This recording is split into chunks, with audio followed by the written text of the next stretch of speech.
सीधा सवाल में मैं बात करने वाला हूं एक फिल्म की। एक फिल्म चल रही है अंतर्राष्ट्रीय मंच पर। एक फिल्म आई थी कुछ साल पहले भी, 2.5 दशक हो गए लगभग, दिल है कि मानता नहीं। पर इस वक्त दुनिया में, अंतर्राष्ट्रीय जगत में एक फिल्म चल रही है, ट्रंप है कि मानता नहीं। अमेरिकी राष्ट्रपति डोनाल्ड ट्रंप की मैं बात कर रहा हूं। और समानांतर रूप से भारत में भी एक फिल्म चल रही है। इंडियन मीडिया है कि मानता ही नहीं, भारतीय मीडिया मानता ही नहीं। हम हर कीमत पर ट्रंप पर भरोसा करने को तैयार हैं। थोड़ी सी कोई लीनियंसी, दरियादिली दिखाए, कोई बात कह दे डोनाल्ड ट्रंप, हम लपक पड़ते हैं। अरे हो गई दोस्ती, फिर से बन गए दोस्त। जैसा 17 सितंबर को हुआ, प्रधानमंत्री नरेंद्र मोदी का जन्मदिन था, बधाई दी, जो ये तो एक नॉर्मल कर्टसी होती है ना। प्रधानमंत्री ने पलटकर जवाब दिया और मीडिया बम बम हो गया कि फिर से बन गए दोस्त। शंकाओं के बादल वो सब खत्म हो गए। वो टैरिफ बम जो फोड़ा था, अब उसका ज्यादा असर नहीं होगा। बताया जाने लगा मुख्य आर्थिक सलाहकार की 30 नवंबर के बाद ये हट जाएगा, ये 25% तो गया ही गया, समझ लो। और मीडिया भी साथ में तालियां बजाने लगा। दुख भरे दिन बीते रे भैया, अब सुख आयो रे। लेकिन कल देर शाम क्या किया डोनाल्ड ट्रंप ने? वो राहुल गांधी हाइड्रोजन बम फोड़े या ना फोड़े, या हाइड्रोजन बम के नाम पर सुतली बम फोड़ते हुए भी दिखाई देते हैं राहुल गांधी, पर टैरिफ बम के बाद अब वीजा बम फोड़ दिया है डोनाल्ड ट्रंप ने। वीजा बम, भारतीय जाते हैं ना, the great American dream, America जाएंगे, 7 समंदर पार जाएंगे, करोड़ों कमाएंगे, लैंड ऑफ अपॉर्चुनिटी, संभावनाओं की भूमि। अब वो दरवाजे बंद करता दिखाई दे रहा है डोनाल्ड ट्रंप। कैसे? जो H1B वीजा, स्थायी वहां पर रहने की इजाजत नहीं मिलती, पर काम कर सकते हैं आप 3 साल, फिर उसे 6 साल तक कर सकते हैं H1B वीजा में। उसकी फीस मामूली सी बढ़ा दी है डोनाल्ड ट्रंप ने, मामूली सी। 88 लाख रुपए देने पड़ेंगे, मोटा मोटा 1 करोड़ भी कह सकते हैं। 1 करोड़ रुपया लगेगा, जाइए काम करिए, कोई कंपनी दे देगी फीस के 1 करोड़, और आपको ऊपर से तनख्वाह भी देगी। और H1B वीजा वाले भारत के कुल सिर्फ 3 लाख लोग हैं, और उनके परिवारों को जोड़ लें तो असर सिर्फ 10 लाख लोगों पर होने वाला है। और वो TCS जैसी, महिंद्रा टेक, विप्रो, छोटी छोटी कंपनियां हैं भारत की, बड़ी छोटी छोटी कंपनी, ये लोगों को वहां पर उन्होंने बेस बनाया हुआ है। भारतीयों को बुलाते थे काबिलियत के चलते, अब बस नहीं बुला पाएंगे। थोड़ा सा असर पड़ेगा क्या? आपकी राय क्या है? आपके सुझाव और आपके सवाल, जो सीधा सवाल के अहम हिस्सा बन चुके हैं, उनका रहेगा इंतजार। तो ट्रंप है कि मानता नहीं, हम फिर भी उस पर भरोसा करते रहते हैं। देश में एक बड़ा तबका है। अब डोनाल्ड ट्रंप ने क्या किया है? अमेरिकी सरकार ने H1B वीजा, यानी कि जो भारतीय वहां जाकर नौकरी करते हैं, जिनको अमेरिकी नागरिकता नहीं मिलती है, लेकिन वो 3 साल के लिए ये वीजा दिया जाता है, हर साल इसे रिन्यू कराना होता है, और ये 6 साल तक भी हो सकता है। तो बड़ी बड़ी कंपनियां हैं जितनी भी, Amazon, TCS, Microsoft, Meta, Apple, Google, Cognizant, JP Morgan, Walmart, Deloitte, बड़े बड़े नाम हैं। और जो हमारी युवा पीढ़ी है आजकल, जेन जी की बड़ी बात हो रही है, वो IIT, IIM वाले, वो इन्हीं कंपनियों पर नजर गड़ाए रखते हैं। वो एक सपना हर कोई युवा देखता है कि अमेरिका जाऊंगा और करोड़ों कमाऊंगा, वहां नौकरी करूंगा। लेकिन ये सपना चकनाचूर करते दिखाई दे रहे हैं डोनाल्ड ट्रंप। अमेरिकी सरकार ने अब कानून में, नियम में वीजा को लेकर एक तब्दीली कर दी है, बड़ी तब्दीली। H1B वीजा की फीस 88 लाख रुपए कर दिए। $1 लाख यानी कि 88 लाख रुपए। और यह बढ़ोतरी कितनी बड़ी है इसका अंदाजा मैं आपको दे दूं। पहले आप H1B वीजा लगवाते थे और वो तो कंपनी देती थी पैसा, तो $1500 लगते थे, यानी कि 1,32,000, $1.25 लाख रुपए। अब वो सीधा पहुंच गया 88 लाख, मोटा मोटा पकड़ लीजिए 1 करोड़ रुपए। तो कोई आपको क्यों बुलाएगा भाई? ये तो कंपनी को देने पड़ेंगे, वो आपको तनख्वाह दे रही है। और जो भारतीय वहां जाते थे $55-60 हजार से $1 लाख के करीब उनकी तनख्वाहें होती हैं। एवरेज की बात कर रहा हूं मैं, मतलब 55-60 लाख रुपए इंडियन रुपीस से लेकर 1 करोड़ रुपए तक के पैकेजेस होते हैं। आईटी कंपनियां जो वहां पर हैं, वो 1 करोड़ कैसे दे देगी? और हर साल रिन्यू भी होना है। और ये कानून, ये नियम में फेरबदल कल यानी कि 21 सितंबर से लागू हो जाएगा। तो कंपनियां अपने सारे H1B वीजा धारकों से कह रही हैं, भैया जहां भी हो, दुनिया के किसी भी कोने में हो, वापस आ जाओ, जल्दी आ जाओ अमेरिका, वरना कल से घुसने नहीं देंगे। घुसने के 88 लाख रुपए ले लेंगे। पर दरअसल जो ये वीजा बम फोड़ा है, ये सिर्फ वीजा तक महदूद नहीं है। और हमारी न जाने समझ में क्यों नहीं आ रहा है, या दूध में मक्खी है फिर भी हमें दूध पीना है, कुछ हाल ऐसा हो गया है। ऐसा भरोसा हम डोनाल्ड ट्रंप पर दिखा रहे हैं। इसके लिए मैं थोड़ी क्रोनोलॉजी आपके सामने पेश करना चाहूंगा। 17 सितंबर देश के प्रधानमंत्री नरेंद्र मोदी का जन्मदिन था, तो डोनाल्ड ट्रंप ने ट्वीट किया, मेरे दोस्त प्रधानमंत्री नरेंद्र मोदी से बात हुई, उनको जन्मदिन की बधाई दी, वो बहुत अच्छा काम कर रहे हैं, रूस और यूक्रेन युद्ध को समाप्त करने के लिए उनके प्रयास के लिए धन्यवाद। ये तो सामान्य शिष्टाचार है, किसी के जन्मदिन पे आप बधाई देंगे, राष्ट्राध्यक्ष हैं दोनों। प्रधानमंत्री मोदी ने भी जवाब दिया, आभार जताया, आपके फोन कॉल और जन्मदिन की शुभकामनाओं के लिए धन्यवाद। मेरे मित्र राष्ट्रपति ट्रंप, आपकी तरह मैं भारत अमेरिका की साझेदारी को नई ऊंचाई पर ले जाने के लिए प्रतिबद्ध हूं। अब वाणिज्य मंत्री पीयूष गोयल, वो क्या कहते हैं उसी दिन, अमेरिकी राष्ट्रपति ट्रंप ने प्रधानमंत्री मोदी को शुभकामनाएं दी हैं, दोनों नेता अच्छे मित्र हैं, आने वाले दिनों में संतोषजनक परिणाम सामने आने लगेंगे कि फिर से सब कुछ ठीक, सब चंगा सी जी।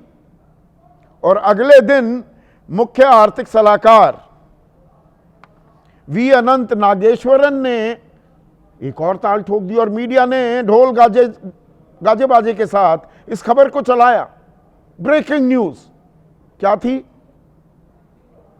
कि ये जो भारत पर 25% अतिरिक्त टैरिफ लगाया, कुल मिलाकर 50% है, 30 नवंबर से आगे जारी रहने की संभावना नहीं है। बस ये महीने 2 महीने की बात है, हट जाएगा सब चंगा सी। अरे दोस्त बन गए, दोस्त बन गए। हमने चला दी खबर, मीडिया ने। 18 तारीख को पर थोड़ा सा बदलाव करते दिखे वी नागेश्वरन। वो क्या कहते हैं, 18 नहीं बल्कि मैं कहूंगा 19 तारीख को, 19 तारीख को इंडियन एक्सप्रेस को वो इंटरव्यू देते हैं अखबार को, और वो कहते हैं कि अगर ये अतिरिक्त टैरिफ जारी रहा तो भैया मुश्किल हो जाएगी, तीसरी चौथी तिमाही में दिक्कत आएगी, अगले साल तो वो दिक्कत साफ दिखने लग जाएगी। There will be an impact on GDP growth in the second and the third quarter, but assuming that the situation continues, the full impact will be felt next year. और फिर आ गया ये टैरिफ बम के बाद वीजा बम। अब दरअसल H1B visa जो लगते हैं 85,000 अधिकतम एक साल में, पर उनका रिन्यूअल भी होता रहता है, तो 4 लाख से ऊपर है कुल मिलाकर H1B वीजा जिन लोगों को जारी किया गया है। इसमें से 72% यानी कि लगभग 3 लाख भारतीय हैं। सबसे ज्यादा भारतीय जाते हैं वहां पर, स्किल्ड वर्कर्स, क्योंकि हमारे अंदर काबिलियत है, वो दिमाग है, उसका सम्मान मिलता था, दाम भी मिलता था। लेकिन अब वहां के जो वाणिज्य मंत्री हैं हार्वर्ड लुटकिन, वो कह रहे हैं कि अब ट्रेनीज को H1B वीजा नहीं देंगे, ये आर्थिक रूप से संभव नहीं है। अगर आपको लोगों को प्रशिक्षित करना है तो आप अमेरिकी नागरिकों को प्रशिक्षित करें, लेकिन अगर आपके पास कोई बहुत ही कुशल इंजीनियर है और आप उसे लाना चाहते हैं तो H1B वीजा के सालाना $1 लाख यानी कि 88 लाख रुपए का भुगतान कीजिए। वो कह रहे हैं भैया मेक अमेरिका ग्रेट अगेन, अमेरिकी लोगों को नौकरी दो ना। $1 लाख से नीचे, $1 से नीचे आप अमेरिकी नागरिक को आईटी सेक्टर में रख नहीं सकते। भारतीय 60-70 हजार 80 हजार लेकर भी काम करने को तैयार थे और बेहतर काम, और यह मिला है इनाम। अब दुत्कारा जा रहा है कि जाइए, वापस जाइए। और इसमें जो भारतीय कंपनियां हैं भाई, साइंस, टेक्नोलॉजी, इंजीनियरिंग और मैथमेटिक्स, स्टेम जिसे कहते हैं, विदेशी स्टेम वर्कर्स, इनकी तादाद में लगातार इजाफा हो रहा है। वहां पर पढ़ते लिखते तो है नहीं लोग, हमारी कार्यकुशलता पर निर्भर होना पड़ता है। अब उन्होंने दिखा दिया है अंगूठा ठेंगा कि जाइए वापस। और जो ये हमारी कंपनियां इन्फोसिस, TCS, विप्रो, टेक महिंद्रा, इन्होंने तो वहां दफ्तर खोल रखे हैं, यहां पर भी काम करते हैं, वहां अपने लोगों को भेजते हैं। तो रायता तो फैल गया है। एक तरफ जो निर्यातक थे, जो एक्सपोर्टर्स, उनकी सांसें फूली हुई हैं, करोड़ों के, हजारों करोड़ के माल अटके हुए हैं, कोई थिरुपुर में, कोई भदोई में, कोई मिर्जापुर में, कोई जोधपुर में, कोई लखनऊ में, कोई श्रीनगर में, कोई सूरत में। कपड़े का व्यापार हो, डायमंड्स हो, जेम्स ज्वेलरी हो, कारपेट्स हो, मुरादाबाद, पीतल नगरी, उनका तो धंधा बैठ ही गया। अब जो स्किल्ड वर्कफोर्स थी वो भी भारत वापस आएंगे और उनको हम क्या नौकरी देंगे? तो विपक्ष हमलावर है। सुप्रिया श्रीनेट कह रही हैं जन्मदिन पर खूब खुशियां मनाई गई, लेकिन फिर केवल 2 दिनों में अमेरिका ने भारत को इतना बड़ा झटका दे दिया। गौरव गोगोई कह रहे हैं प्रधानमंत्री मोदी की रणनीतिक चुप्पी और शोर शराबे को प्राथमिकता देना राष्ट्र हित के लिए एक बोझ बन गया है। राहुल गांधी कह रहे हैं भारत के पास कमजोर प्रधानमंत्री हैं।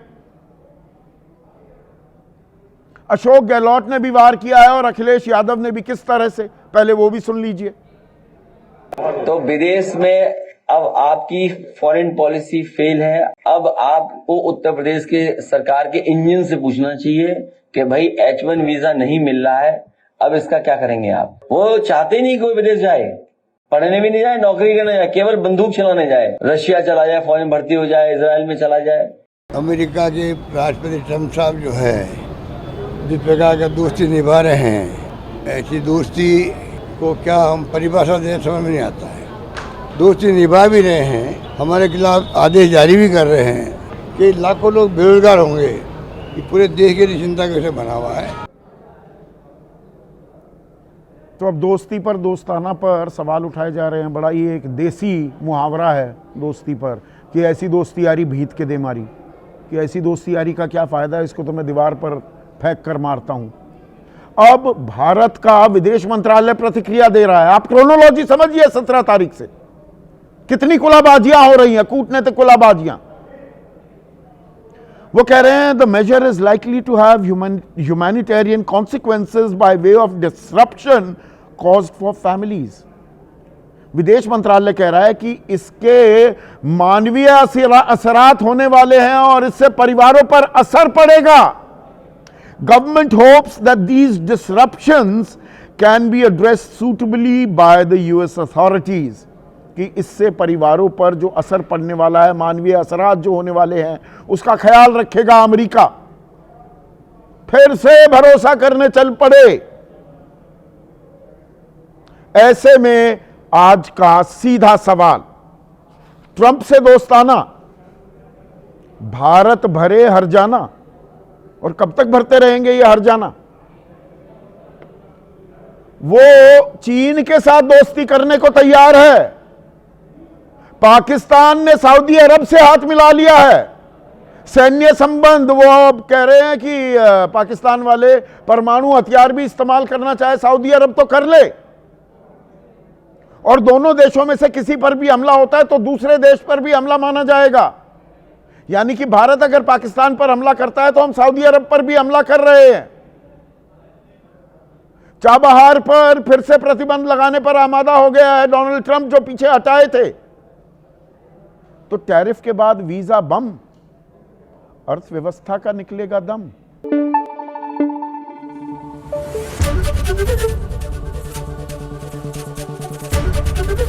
एबीपी न्यूज आपको रखे आगे।